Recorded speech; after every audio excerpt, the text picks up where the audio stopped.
All the Books. 14. The official podcast of the David A. Howe Public Library. I don't think there are any superstitions associated with the 14th of anything.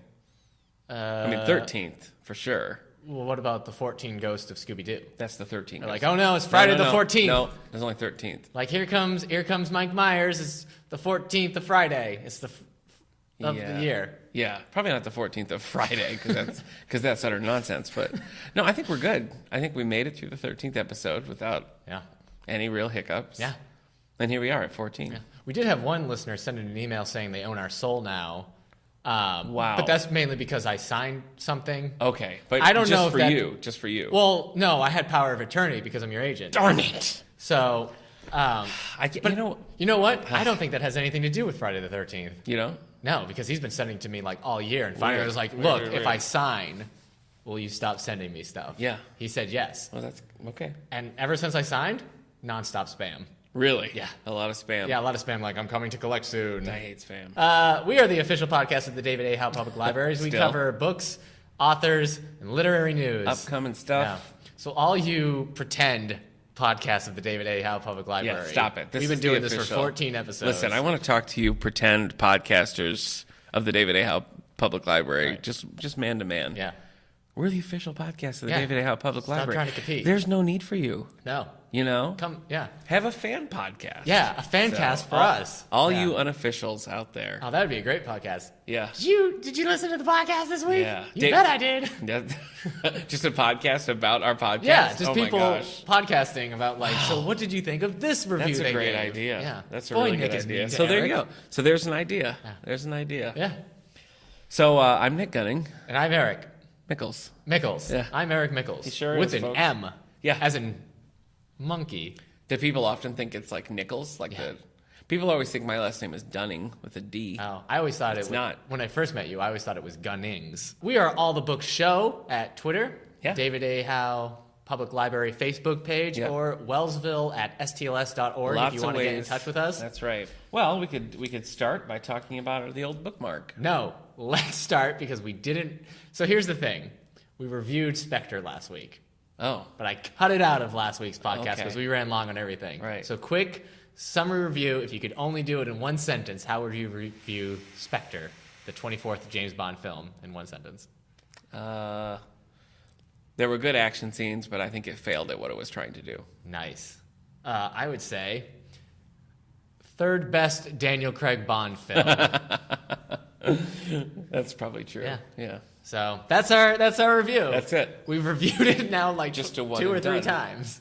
While we're talking about movies, though, for our anniversary, my wife and I last night went to see Bridge of Spies with Tom Hanks. Yeah. It was really good. Is that based on a book? It is, right? Well, it's a true story. Oh, okay. But there's I'm sure it's been documented in book form. Okay. But it was good. Steven Spielberg directed it, written by the Coen brothers, and starring Tom Hanks. So there you go. It was solid. It was good. Happy anniversary. Thank you. So what do you want to start with? Well, I said bookmark, so. Yeah, but then I changed it. Yeah, I know. But we are. So now what do you want to talk about? How about the bookmark? Okay. All right. You want to go? Sure. I'm going to be really boring. All right. You're going to be so bored with this. Okay. And not just because normally you're bored with whenever I talk. No, just when you talk for a long time about Gary Gygax. So, I've read 4 books since we did I've read a few books since we last did this podcast. Okay. I read Champions of the Force, which is Star Wars Jedi Academy Volume 3, the last of that trilogy. Yeah, you weren't a fan, no. Here's the thing. I do not like Star Wars books, that follow the story after Return of the Jedi. I just don't really care so much about the Luke, Han, Leia trilogy. All right. Trinity of characters. So I didn't like it. I didn't like a lot of the way it tied up certain story things. Here's my problem with the Star Wars trilogies in book form. Okay. When you're writing a Star Wars trilogy, you have to introduce a whole lot of new characters, a whole lot of plot threads, and it needs to be enough that it can carry 2 more books after that. Right. Whereas if you do a Star Wars standalone book, you have to, 2 or 3 characters, a very specific storyline, and you just go into this quick, enjoyable read. So that's you prefer single. Yeah. Okay. Because I told you before I really liked Star Wars Kenobi. But I just read Star Wars Dark Disciple right after I read Champions of the Force, and this is a story about Ventress. Ventress is a character from the Clone Wars animated series. She's a sis. She's gone off to live her own life, and the Jedi need her help. And and it ties up the Ventress storyline because the Clone Wars got canceled. Right. So I read that and I really enjoyed it. Nice. It's not great literature. Thinking back of the Star Wars that I've read, and just for the record, more than you. Yeah, sure. But I guess maybe I do prefer the trilogies because I think like my favorites, Thrawn trilogy, Corellian trilogy, Academy. I do like Academy a lot. I don't think I'll put it up there as like my favorite, but I like it. You know, have you you probably haven't read I, Jedi, have you? No. You should check that out because it sort of runs parallel to the Jedi Academy trilogy, but it follows a separate character. It's kind of like he's an X-Wing. It's Corran Horn, I think it is. Okay. I, Jedi. Yeah, you should check that out. I also read Star Wars, Lords of the Sith, another standalone Star Wars book about Vader and Emperor Palpatine having a little adventure. So you'll get together. Yeah, they're just hanging out. Okay. Their ship crash lands on a rebellious planet. Yeah. They gotta stay alive. They gotta trust each other, but maybe one of them wants to betray the other one. Yeah, maybe they But do. because this is between episode 3 and 4, probably not gonna be. Right. They're probably gonna be fine. It'll be okay. Yeah. So it's pretty good. They'll work it out. Kind of made me emotional, but it wasn't a great story. I only gave it 3 stars. I also read Star Wars. Oh. Darth Vader and the Lost Command. It's a comic book series. I think I read that. You had. We both gave it 3 stars. Okay. Not very good. No. It has So some you're elements. in straight up Star Wars mode now. Well, let me tell you what I'm reading. Prepping for the movie. I am reading Star Wars, Darth Bane, #1. And after I finish I've read that. Yeah. That's really good. What is that called? Path of Destruction. Okay. Yeah, that is good. After I finish that, I've also got Star Wars, Darth Plagueis. And I'm probably going to read book 2 and 3 of. Wow. And I asked you to get Star Wars Maul Lockdown, which is a sequel to Plagueis. Yeah. And then I've got Star Wars New Dawn on my Kindle. Maybe I'll read Aftermath. I don't know. I'm in a Star Wars mode. You know what the thing is? It wasn't really intentional. After I finished Champions of the Force, I was like, I guess I'll just read another Star Wars book. And then another. And then I started reading the comics on my iPad app. Okay. And now... give a shout out to the Marvel app that we have here. Yeah, that Marvel app is great. We got, at the library, all our iPads have Marvel Unlimited, which means we have thousands upon thousands of Marvel comics. So you just have instant access. Just come in and plop down on one of the iPads. You can read all the classic Marvel, Star Wars. Yeah, because Marvel is owned by Disney. Disney owns Star Wars. So now all the old and the new Star Wars comics are on there as well. So that's just, you can only use that in the library. But we have, 8, 9 iPads that are set up, ready to go. So I realized that I read Star Trek Crucible. Yeah. Star Wars. Oh boy. Oh my gosh. Hello. The fan walls. Oh no. No, the hate mail's coming so quickly. Anyway, Star Wars Crucible. I picked it up. I read that earlier this year, and I enjoyed it. And it's set way after everything else. Right. And now that it was before like the big announcement, the expanded universe is like dead. Yeah. And so it's the last thing in the expanded universe, and I'm like upset that I read it. Sorry, man. Because like. I thought there was going to be more. I didn't realize I was reading like the final story of the expanded universe. So it was good, but I wish I would have known that going in. So I'm planning to. I've kind of gotten away from reading Star Wars, but with a new movie coming out, like I'm excited. So I'm going to get back in. I'm telling you to read Kenobi, man. I think you'd like it. I guess they're my fluff reading. Like how people will read the James Patterson and they'll read it in like 2 days. I can do that with these Star Wars books. Yeah. I read Dark Disciple in 2 days. Lords of the Sith in 2 days. They're just like quick, enjoyable reads. At their core, they're adventure stories. Yeah. Here, now while we're at it, send us your favorite Star Wars stuff because I want to know like if what's your favorite fiction, era, comics. If you got a favorite Trek or Stop saying Star Trek. I'm sorry. What's wrong with you? I'm sorry, you didn't buy me a Coke this morning. That's what's wrong with me. Anyway, your favorite, if you have a favorite Star Wars era, if you have a favorite Star Wars author, a series, trilogy, whatever, we want to hear. Yeah. So send it in at All the Book Show, wellsvillestls.org, David A. Howe Facebook page. All the Star Wars we talked about today, maybe. Yeah. Unless you read We'll it. be done. Or unless you read Star Trek and then you're like, Star Wars. Blah. Funny you should mention that. Let me tell you what I finished reading. Star Trek Rings of Time. Which is a Star Trek. It is Star Trek. Yeah. It is Star Trek where Captain Luke Skywalker on the... No, I'm just kidding. That's wrong. Here's what I finished. I was reading... I think I was starting Rings of Time last time we recorded. I finished it. It was very good. It's a time travel story where Kirk like body swaps with somebody from like it's set in in the near future of our time, and he like gets this alien probe like switches their places. So it's a cool like time travel story. So it's kind of like Star Trek Quantum Leap. Yeah.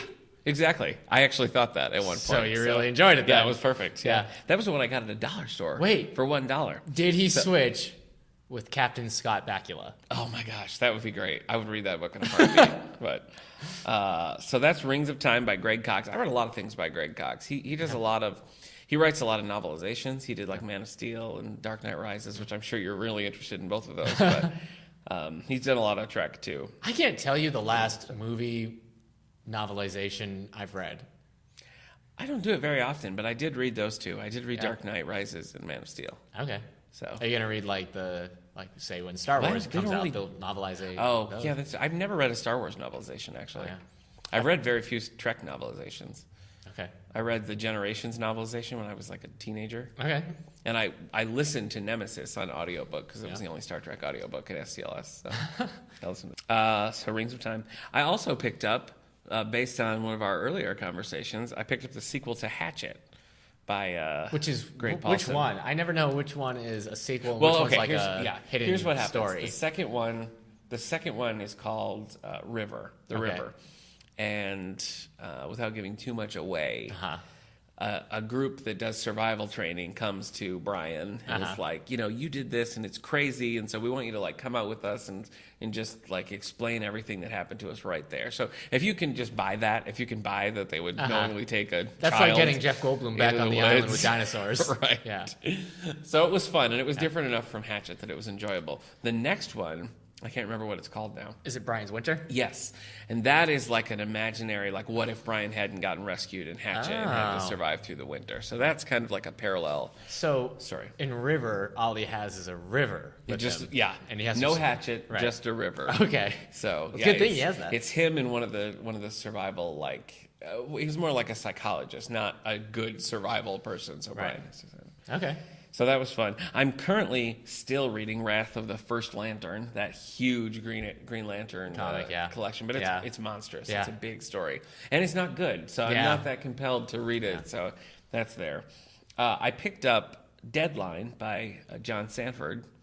Oh yeah, I see. You've been reading that. So I've never read a John Sanford before. Oh really? Yeah. It seems like you're kind of. I know. Your cup of tea. Yeah, he writes the Prey series. I mean, that's the longest one. This one is a Virgil Flowers. It's one of his newer series. I think this might be book 8. Oh.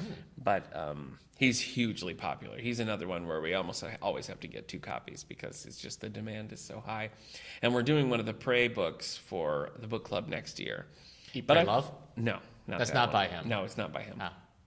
So I picked Deadline up, and I'm like 100 pages in, and I'm enjoying it. But I thought that I would love it, and I'm not. I'm just kind of like, yeah, okay.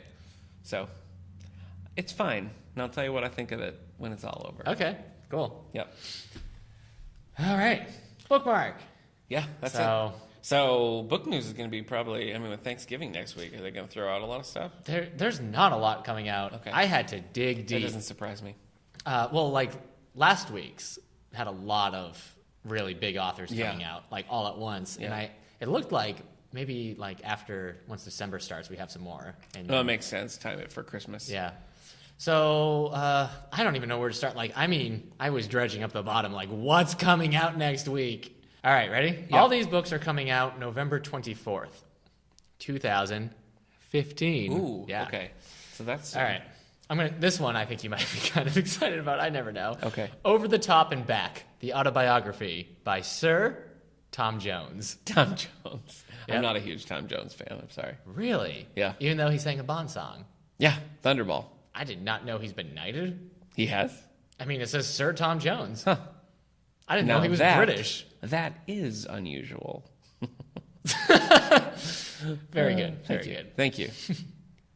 That's it. What's new, pussycat? Okay. Sorry. See, okay. I'm going to keep going. Whoa. Let's stay on singers. Bruce Springsteen and the E Street Band, 1975. You're a Springsteen fan. I am a Springsteen fan. Are you looking forward to that? Are you going to read that? No. Oh, wow. Okay. I like his music a lot, but I don't really need... He's not one of those artists I'm man, tell me about his history. Yeah. And his songs aren't really... They're not like Zeppelin or the Chili Peppers or what is this song about? It's he's just this is a song about people trying to get work and they can't find it. So, all right. You can usually figure it out. Yeah. Because he's a storyteller. Okay. Hey, guess what? Tell me. Oh, wait, this is nonfiction, kind of. Ooh. Reacher Said Nothing. Lee Child and the Making of Make Me. by Andy What? Martin. A book about the An making author of a book. That's crazy. Fans of Lee Child know well that the muscular star of his best-selling novels, Jack Reacher, is a man of few words and a lot of action. In Reacher Said Nothing, Andy Martin shadows Child like a literary private eye in a year-long investigation of what it takes to make fiction's hottest hero hit the page running. That is The result is fascinating, boring. up-close and personal look into the world and ways of an expert storyteller's creative process as he undertakes the writing of the much-anticipated 12th Jack Reacher novel, Make Me. Oh, 20th. I'm sorry, 20th Jack Reacher. There's 20 of those? Yeah. Wowzer. Okay. That's a lot. So he's just following him as he writes the new Jack Reacher. I guess. He's sat there, writing on the computer. Yeah. Oh, still on the computer. A lot of memoirs. Well, you did have to dig deep. Yeah, I told you. Holy I mean, mackerel. and you know what? That was one of the very first things to pop up. That's Okay. the popular book this week coming out. Jeez. Okay. Boys in the Trees, a memoir by Carly Simon. Wow. Yeah. A lot of Bond singers. That's true. Right in Today. their memoirs. Yeah. Yeah. Boy, you're so vain. You probably think that book is about Did you. you see? She Don't said you? who it's about? Don't you? Was it about Warren Beatty? Yes. I knew it. Oh, nice. I knew it. Yeah. She says He would big walk part into a party like he was walking into a yacht. Yeah. I think she said it's also about a few other people, but like mainly it's about Yeah. him. Okay. So I don't know any other And Carly Simon no one songs. is between- shocked. I know that song and I know Baby You're the Best. You're no good. That's one. Which was that? I'm not going to sing it. I I don't don't know. have a good Carly Simon locked and loaded. How does Carly Simon go? We'll listen to something together Okay. later. Just a couple of bros listening to Carly Simon. All right. Now I'm done. I've got two James. No, I'm not done. Oh. I'm done with nonfiction. Okay. I should really finish sentences Hey. completely. All right. These are two James Patterson books. Cross Justice. Alex Cross. Oh. By James Patterson. Yeah. And it's just just him. James Patterson. Yeah. Yeah. Alex Cross. Alex Cross, he decides to go to his old keyboard and Yeah. type stuff. So there you go. Now, you've never read any I've James never read Patterson at all. No. Okay. Should I? I don't see you liking them. Okay. I think Alex Cross is pretty solid, All right. but I don't think You- they'd be yours. Read the Alex Cross books? You I've- don't. I'm not caught up with them. I've read, I don't know, the first 5 or 6. You've seen both movies? I haven't seen any of the movies. Wow. And there's 3. There's 3. There's Morgan Freeman did Along Came a Spider and Kiss the Girls. Oh, he did 2. Yeah. Oh. Yeah, and then Tyler Tyler Perry. Perry Yeah. just recently did Medea's. Medea's Alex Not really. Cross. The funny thing is, Alex lives with his grandma. So as soon as they said Tyler Perry was doing it, I was like, oh no. Yeah. Why isn't his grandma Medea? I know.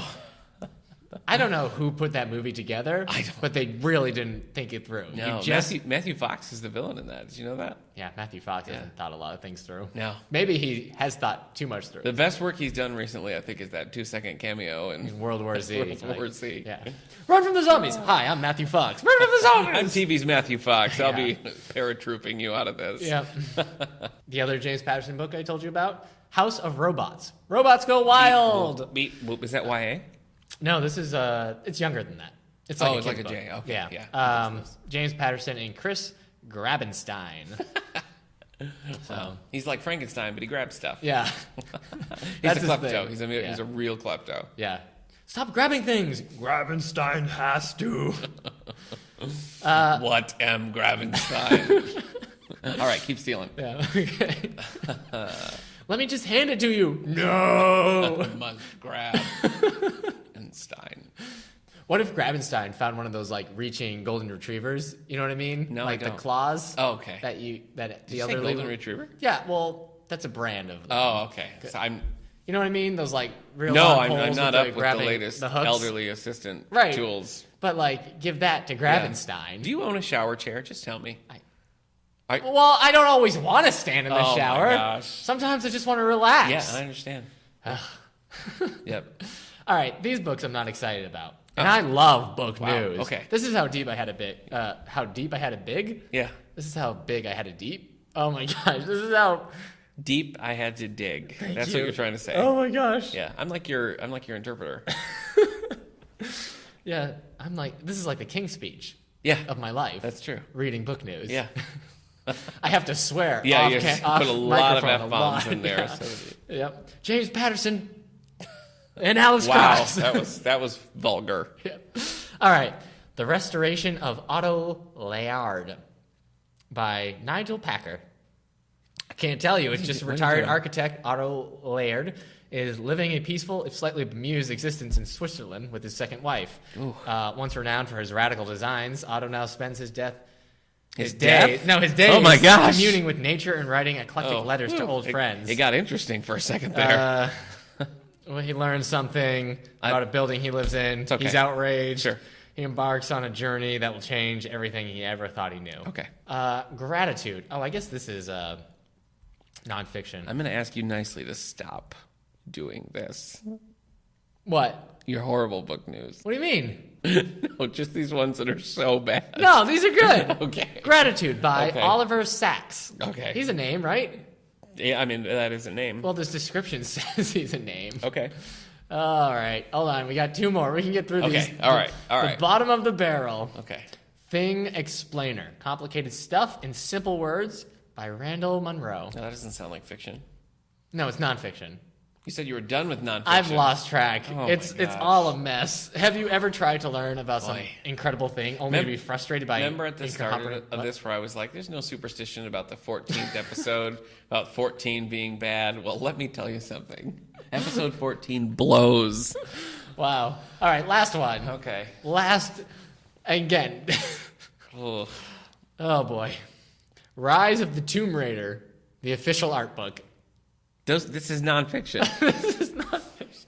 Is there an intro by John Voight? Tell me there is. No. Okay. It's just the art of the new Tomb Raider game. That's all the really bad book news I have. Well, I have some updates, but before I do that, I ripped some things out of a magazine, like an old shut-in, and I. Good, you just reminded me of a thing to bring up. Okay. Good. Yeah. So I was reading Rolling Stone, and they did a write-up on a book that's come out recently. It came out in October called City on Fire. Have you heard of this? No. Okay. It's a first-time author. It's a debut. It's touted as the biggest debut of the year. Oh. Yeah. The author's name is Garth Risk Hallberg. Okay. And it's basically just a look at New York in the 70s. Okay. This says, the year's most exciting debut novel is a wild ride to the grimy, glorious city of the 1970s. Mm-hmm. So the book everybody wanted it. Publishers wanted it, right. And now it's supposed to be like this huge, big thing. So it's still kind of like gaining traction and finding its audience, but the article in Rolling Stone made me really want to read it, so I'm definitely going to check it out. But listen to this. Previously living off $16,000 a year, Hallberg got a record-breaking advance of nearly $2 million for the novel. For the novel, a book that is truly that great rare thing, a wholly inhabitable universe reflecting back our lives while also offering an exhilarating escape from them. What? Yeah. Wow. So the book is called City on Fire, Garth Risk Hallberg. So I'm definitely going to check this out. Nice. So when Way to go, Garth. America, you can check this out. Then the other one that looked awesome to me was it's in the holiday gift guide of like things to get. It's an updated version of this book called The Art of Rock, a spectacular visual and oral history. Here's the cover. Look at that. So what crazy. It is, it goes through like bands, like concert posters. So it's not album covers or anything like that. It's like these individual concert posters, and it's just it's like a coffee table book, which you love. Mm-hmm. I do love a good coffee table book. I mean, the cover's great. It's got a lot of great pictures inside of it. It just looks really interesting to me. So those are two that I think just came out recently that I'm just interested in. So I thought I'd share them. I came across them randomly. So let me tell you about I got my confirmation report here from our friends at Brodart. And these are some things we got coming down the pike. So again, we're talking about February. Things coming here. Stephen Kuntz, big author, thriller genre, usually. A book called The Art of War. There's never been a book titled The Art of War before, so this is a very Who's this by? Really original title. Stephen Kuntz is his name. Okay. So The Art of War coming out February 2nd. The synopsis actually sounds pretty cool. It's sort of a spy thing. It's set in China and in like international waters and things. So pretty interesting. Mm-hmm. Next we got Joy Fielding, another big name. She's got a book coming out February 23rd called She's Not There. It's a psychological thriller, and the plot in a nutshell is a woman's daughter is kidnapped in Mexico, and then years later, she gets a call supposedly from this kidnapped daughter. So then, this just like plunges her into this whole world of trying to figure out if this is real. Who is this by? Joy Fielding. Joy Fielding is the name. Then we have a little lighter fare. Joanne Fluke. You must have, you know her stuff. She writes the food books. They're cozy mysteries, and there's always recipes and stuff in it. They're always some sort of cake or lemon meringue murder or something. This one is called The Wedding Cake Murder.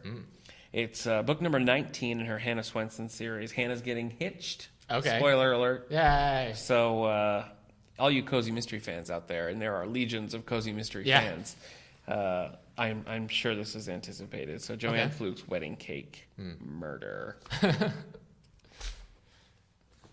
Those are my updates. Okay. Yeah. As we've said before, we're going to keep you updated on the 2015 National Book Awards. And we have our winners. Let's do it. All right. The winner of the National Book Awards of 2015 for fiction is Adam Johnson in his book, Fortune Smiles Stories. All right. And if you want to know the nonfiction one, Between the World and Me by Ta-Nehisi Coates. What's the title? The nonfiction one? Yeah, what's the title? The nonfiction one is called Between the World and Me. Between the World and Me. Yeah. Okay. And the fiction one again was? What did I say it was? I'll just read it again. Fortune Smiles. Yeah. Stories. Okay. Yeah. Goodreads, the Goodreads Book Awards, which I always like to see. They're like the People's Choice Awards of books, but that's in the final rounds now. So when that comes out, we'll do a little bit on that too. Okay. But they have a YA winner as well. Oh, okay. It's Neil Schusterman, Challenger Deep. Are you familiar with that one? No. That author or anything? No. It's not I'm gonna familiar have to with check me it at out. all. Yeah, really. All right. Well, then, before we get into our segment, I just wanted to talk to you real quick. How do you feel about Amazon.com having a physical bookstore in Seattle? I read about that. That's crazy. Yeah. Considering how much we sit here and lament, like, the bygone borders. Yeah. How do you feel? I don't know. I mean, they're not. It's just a one-off, right? I mean, they're not doing It's only one right now. Okay. But there was a line to get in. Really? Yeah. Huh. That would be weird to go into an Amazon. I read some tours of it, and they don't have prices because the prices always match the online store. Oh. And those prices are always changing. So they have barcodes and stuff that you can look for on your phone. Oh. You can just scan on your phone. It will tell you the price of the world. book. They have reviews for all the books. They have Amazon reviews they keep there, and then the other reviews. But one of the tours I read said every book is like a 4 or 5 star book. Okay. So So it's more like just the top popular. I mean, what else? Selections. Yeah. They're not picking like the 2 or 1 star books. Right. So it's just a weird thing. Yeah. Like they try to tell us that print was dead and physical bookstores were gone, and then physical bookstores did okay. Like at least the indie mom and pop ones have been doing okay. Yeah. And now I love a good small bookstore. Yeah. I mean, I loved Borders with a passion. Yeah. And I love Barnes and Noble. Yeah. But I really prefer like the nice smaller, like the Burlingham over in Perry, New York. Have you been there? Yeah. Yeah. They have their Indies best lists. Yeah. And, every time I go in there, I tend to find something that's like probably wouldn't have been on my radar otherwise. I think the smaller bookstores, I think, tend to do a good job of finding like good quality things that aren't necessarily like the very tip-top bestsellers or the books that are sold based on the author's name rather than like the quality of the book. Right. So I like that personal touch to the smaller bookstore. But I mean, I if there was an Amazon around here, I would certainly go in. Yeah. I mean, I love being surrounded by books, so I'm in a pretty good job for that. Yeah. There was a bookstore, like a really small bookstore, the Berkshires of Massachusetts. Yeah. But they have a lot, like as soon as you go in, it's just like rows of staff picks. There was one person who always checked out like the newest fantasy or sci-fi, and a lot of books I added to my to read or that I've read are because he had put them there. And so like it does. Usually I would be like, oh, staff picks aren't really that influential, but like they really are. I read Leviathan Wakes because he gave it a 4-star or 5-star. Yeah. Yeah. I did love that one. Yeah. So that kind of thing works. So how do you feel? Are you the type of person who like wants to own books? I mean, how do you versus like? Well, I have a friend who doesn't like used books. And so, like, if he's gonna like read a book, he wants to just like purchase it. I do too. I don't have any problem. I don't. I tend not to buy new books. Okay. So yeah, I prefer getting them used. Yeah, I only have a few things that I'm like, oh, I want to have that right away. You know, new books I get from the library. Yeah. Old books I buy used. Yeah. But then I'll also buy Kindles.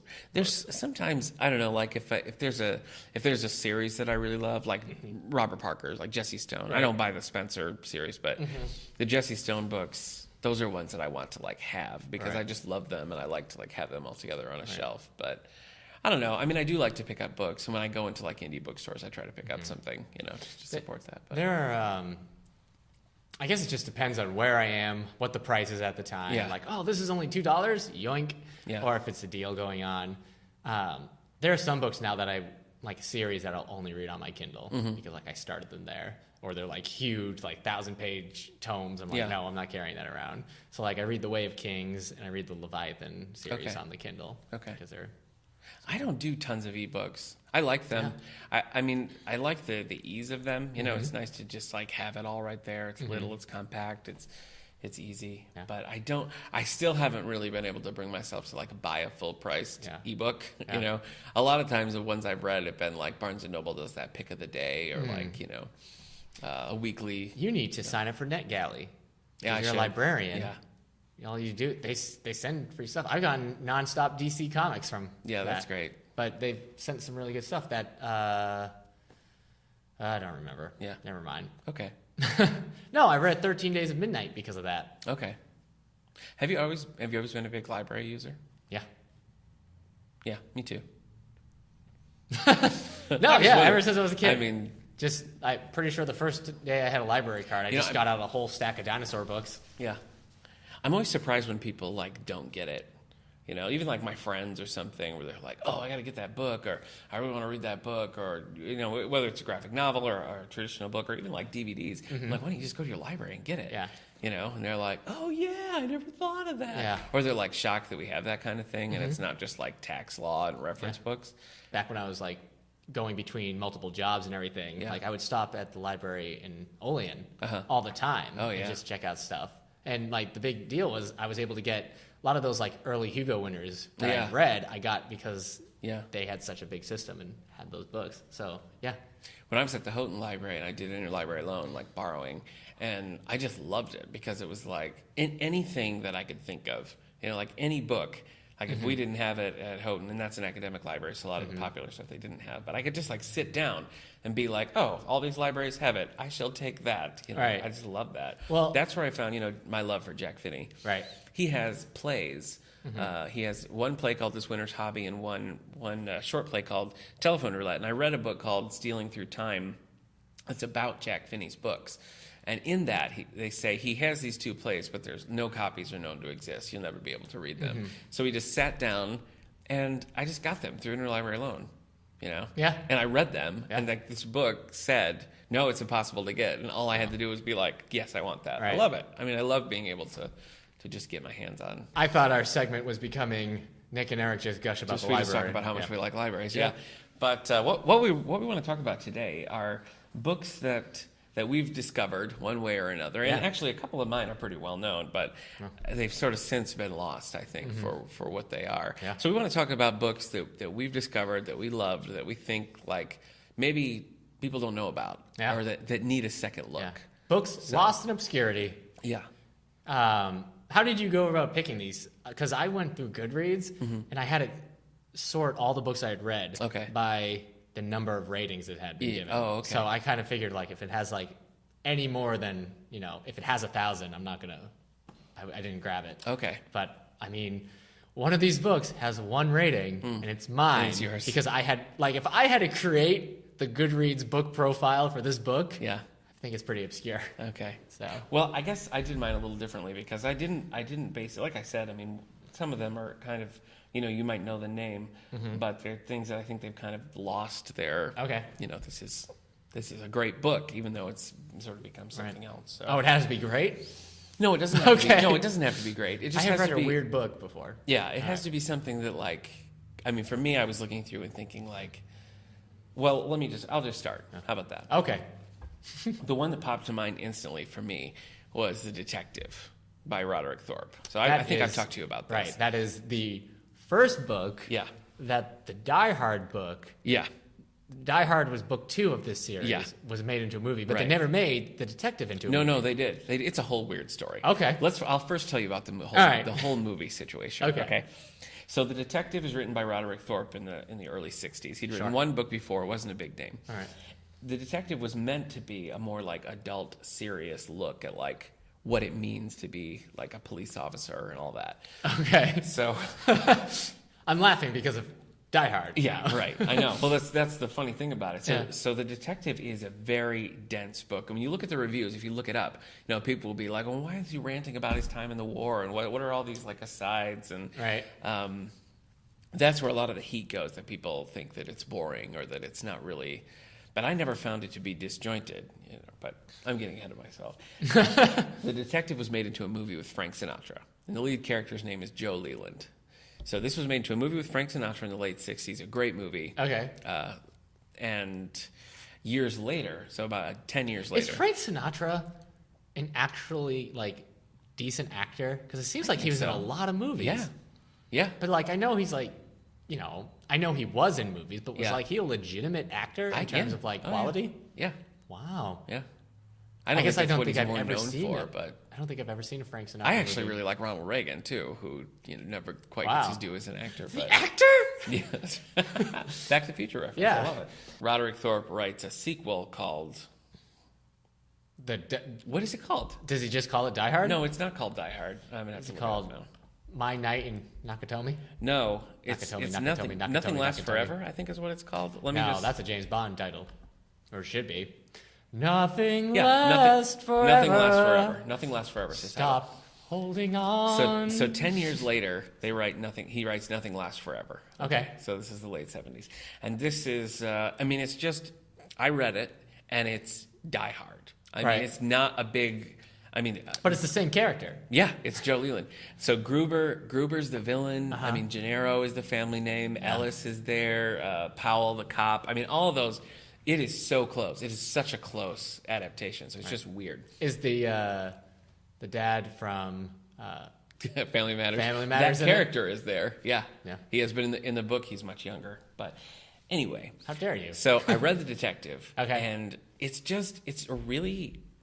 a complicated book. There's an odd murder, and they don't know if it's a murder or suicide. So Joe has an interesting family situation where he and his wife are still married, but they're sort of like haven't been together for a while, and now they're kind of like dating.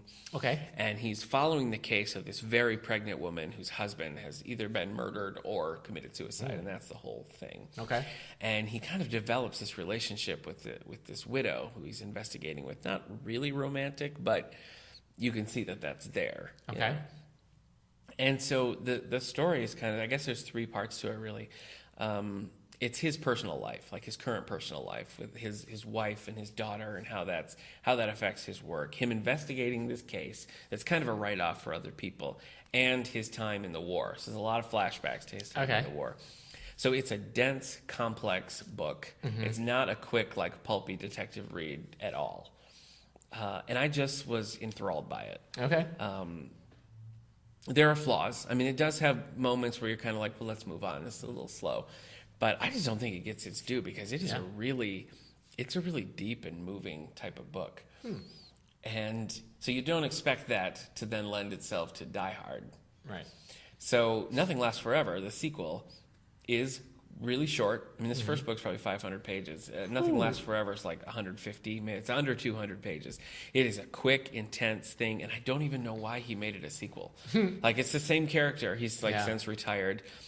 And it kind of, like, you get little flashes of, like, what happened to the other characters from the first book, but just as a little asides, like, oh, so then this happened to my wife, blah, and then he goes on. So it almost takes away from the first book in treating what was the main focus of that book in such an offhanded, like, well, yeah, so I guess we better wrap that up thing. It would have been better, I think, as just a standalone action film. Right. So when they went to make Die Hard, since it was a sequel, they contractually had to offer the role to Frank Sinatra, which they did. And by that time he was like 70, which makes sense for the book because he's he's retired, right? Sinatra, of course, turns it down. Okay. And then they tried to make it as a sequel to Commando starring Schwarzenegger, and he turned it down. And he just kept going and going and going, and finally they were like, let's give it to the guy from Moonlighting.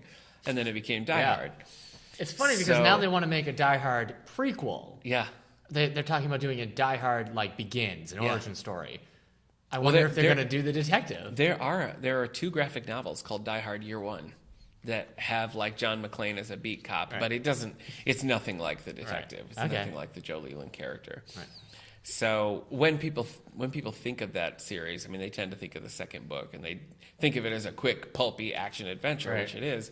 And the detective, I think, just sort of gets lost in the shuffle. Sure. So I don't know that I would recommend it to you specifically, but not to me. But it's a really good book, and you should check it out. So it's just called The Detective by Roderick Thorpe. Is he a detective in space? He's a space detective. Oh my gosh, I'm going to read this. He's not really. I would read that. I'm going to say Everworld. Okay, and I don't know what that is. This is right. Well, you don't know what this is.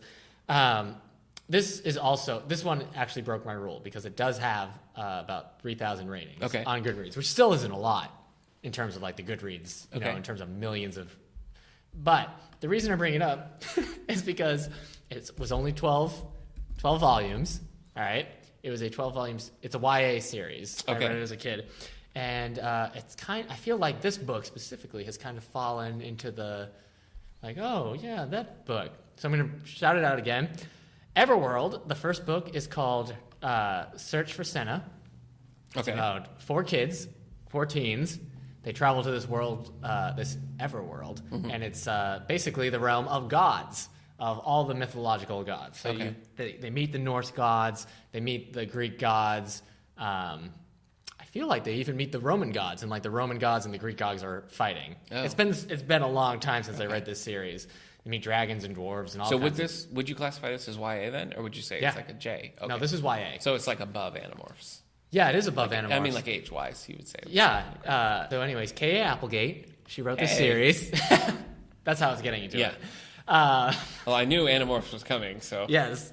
So that's the thing. K.A. Applegate, she writes new, like, juvenile books. Crenshaw, right? Crenshaw. But she wrote Everworld, and the problem is I felt like the 12th book ended, and I kept waiting for more to come out, and never did.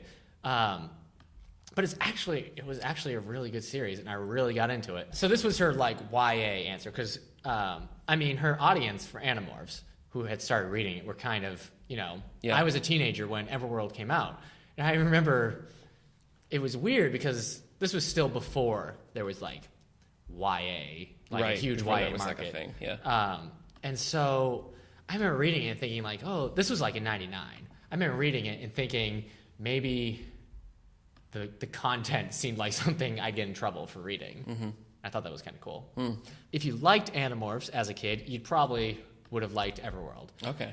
And if I knew some people there when I was younger who preferred Everworld over Animorphs. They were crazy. They were crazy. Totally crazy. But it was still good, and it definitely has that trope. It's like, oh look, we're 4 diverse teens who are brought together in extreme circumstance, and now we learn about each other and ourselves. Yeah.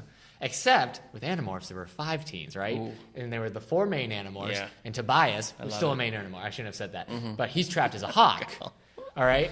Okay. You've got the 4 teens in this one, and the odd one is Senna, who is a witch, who is like becomes the villain. They're like chasing her because she dragged them into there. Everworld.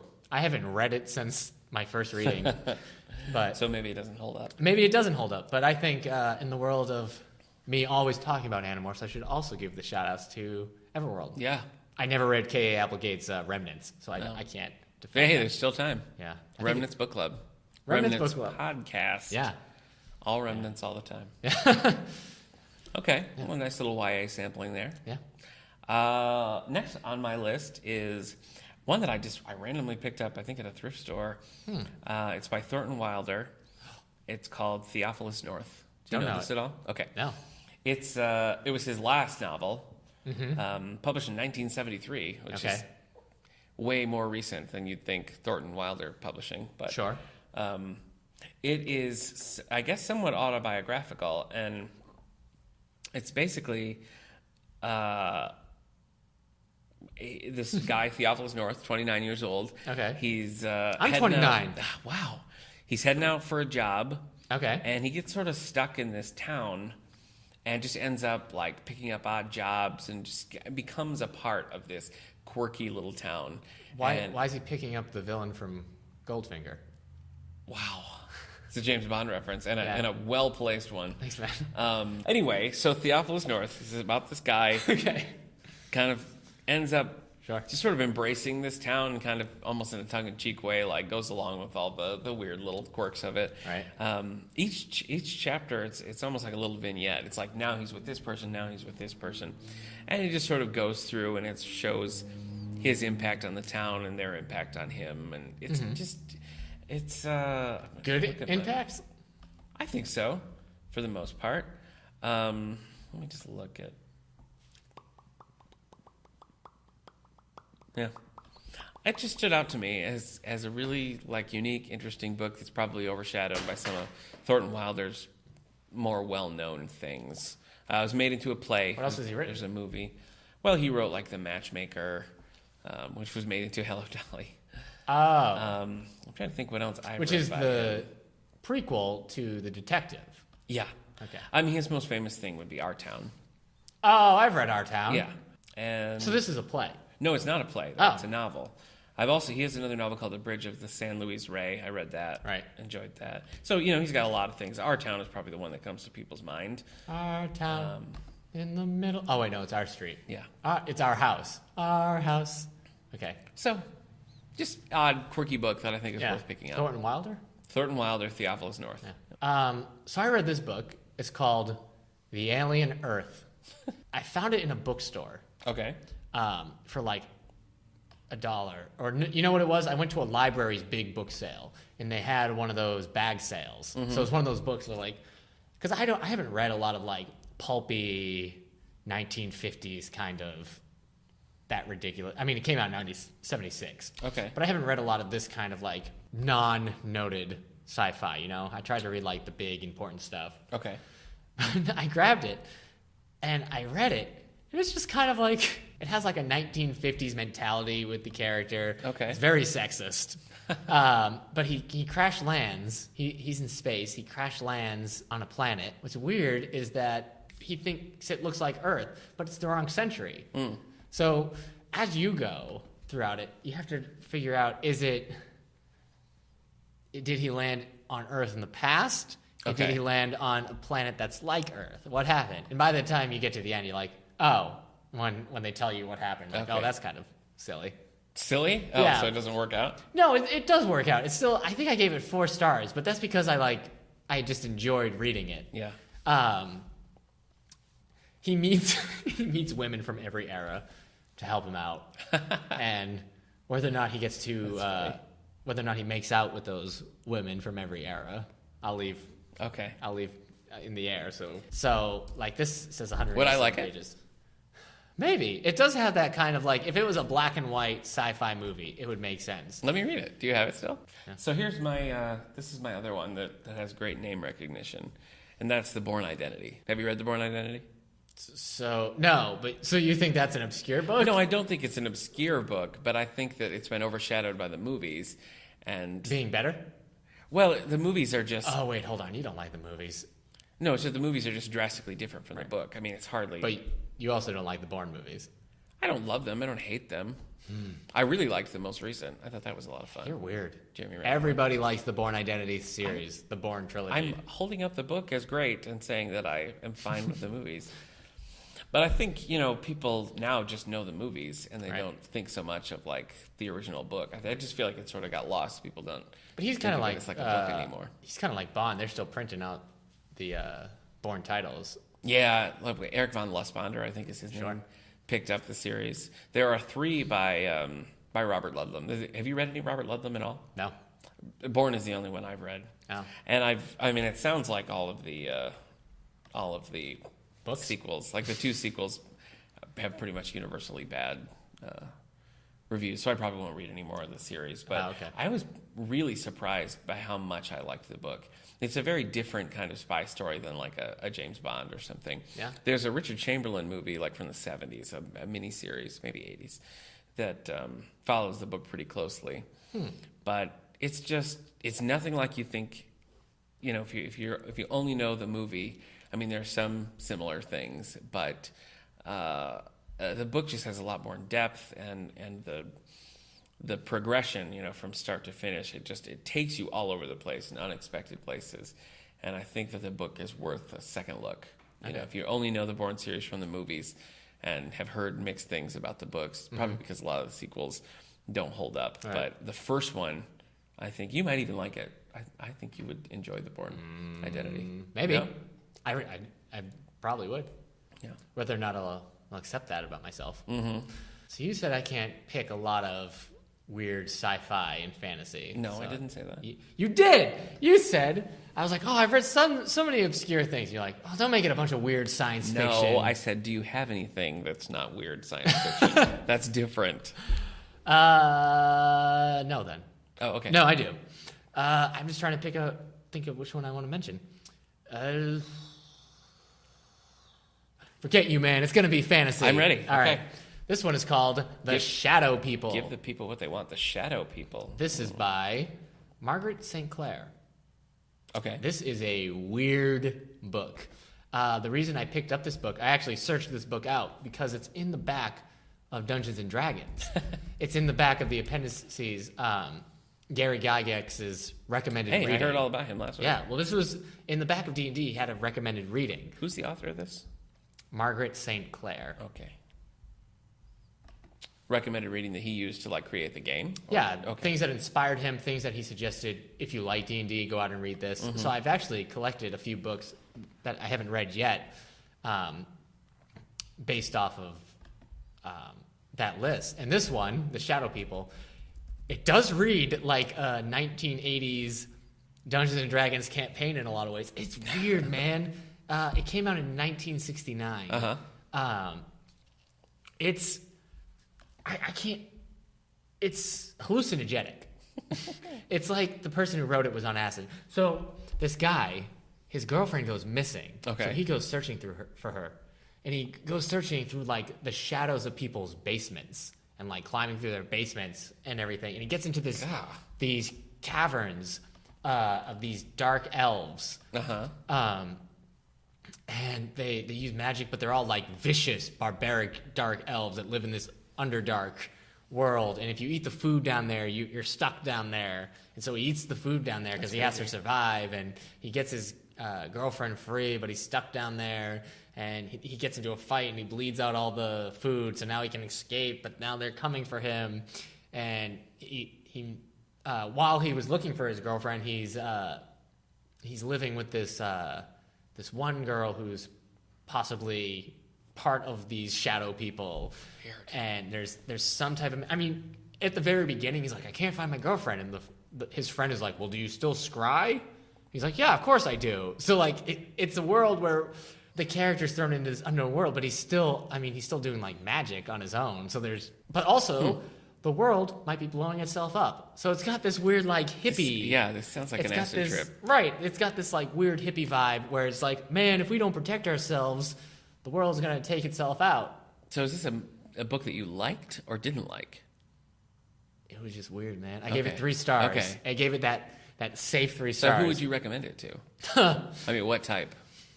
If someone was looking for If someone was looking for like maybe like older, like with that 70s vibe kind of fantasy, if somebody liked the darker elements of Dungeons and Dragons, if they liked the Drow per se, because the Drow are elves that live in the Underdark. Okay. So they don't ever see, they don't like the above ground world. I see. So if they like that, it's got this kind of like modern day Conan the Barbarian kind of feel to it. So maybe if somebody really liked the older pulp stuff and wanted to read newer pulp stuff. Mm-hmm. I mean, that's not newer, 1969.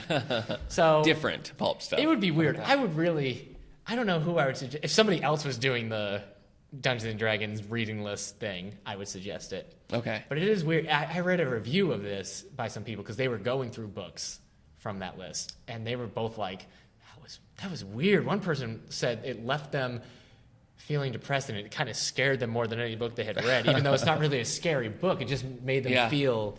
They should try Jack of Spades. Oh, yeah. We're gonna collect these books on the library's Goodreads page, and then we'll post it on Twitter and Facebook. So if you want to take a closer look at any of the books we're talking about, you can see them on our social media. I was impressed, though. There was a bookstore in Jacksonville. It's called Chamberlain's. Chamberlain's or something like that. I can't remember if it's Chamberlain's or Chamberlain's. Okay. But...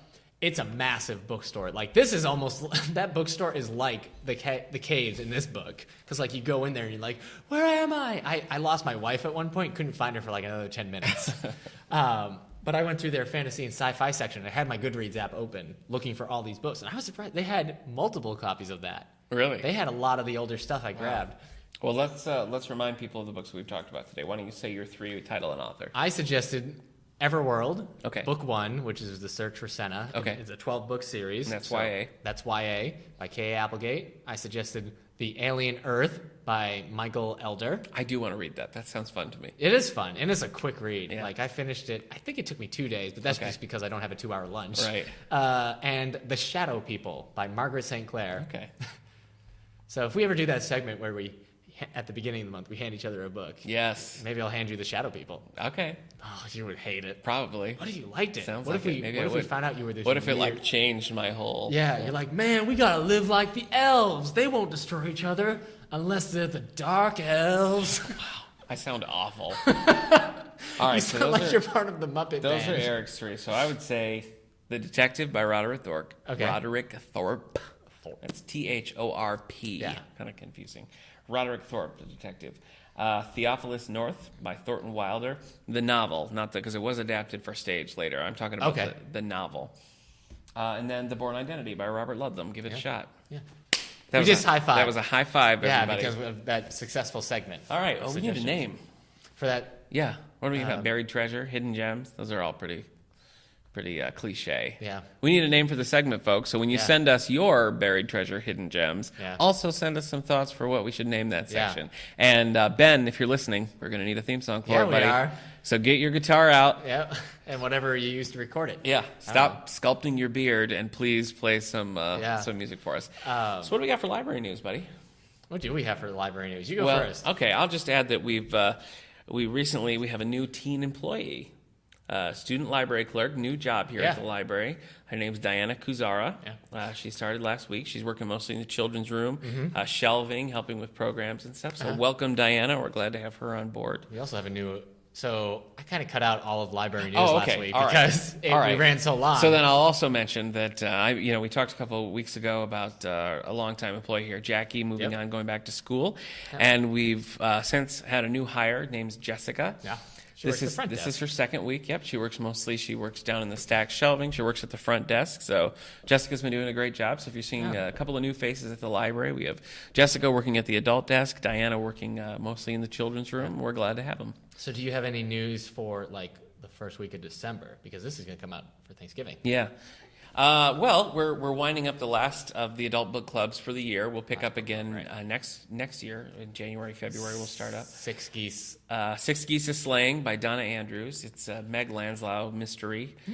It's just it's not a real deep, big thinking book. It's just it's a fun Christmas mystery. So it's a group's always fun to come and chat about the book. So if you want to pick up a copy of that, or if you want to just join us to talk Christmas books, you can come. And that is December 5th. Is that the date? Okay. It's the first Monday. The first Monday of December.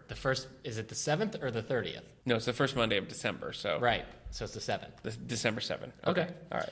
December 1st at 3:30, we're doing our after school movie matinee again. Okay. It's Inside Out. Oh, okay. Pixar. Yeah, I haven't seen that yet. I haven't. I'll probably cry. And December 17th, we're going to do a Perler Beads craft day for teens. And I think the YMCA is also joining in on that. So we're going to be doing... I mean, you can make whatever. I'm going to have a bunch of the templates I had out from doing superheroes and stuff. I'll have templates out for mainly like Christmas stuff. Okay. Because we're going to turn the Perler Bead designs into Christmas ornaments. Nice. That's easy. Sounds fun. You just glue the hook on or put a little thing on there. Yeah. Well, happy Thanksgiving, everybody. Yeah, this is coming out on Thanksgiving. So, and if you don't celebrate Thanksgiving, that's fine too. Yeah. Happy this week. Happy late November. Late November, Yeah. Thursday. Yeah. Safe travels for anybody traveling, and we'll see you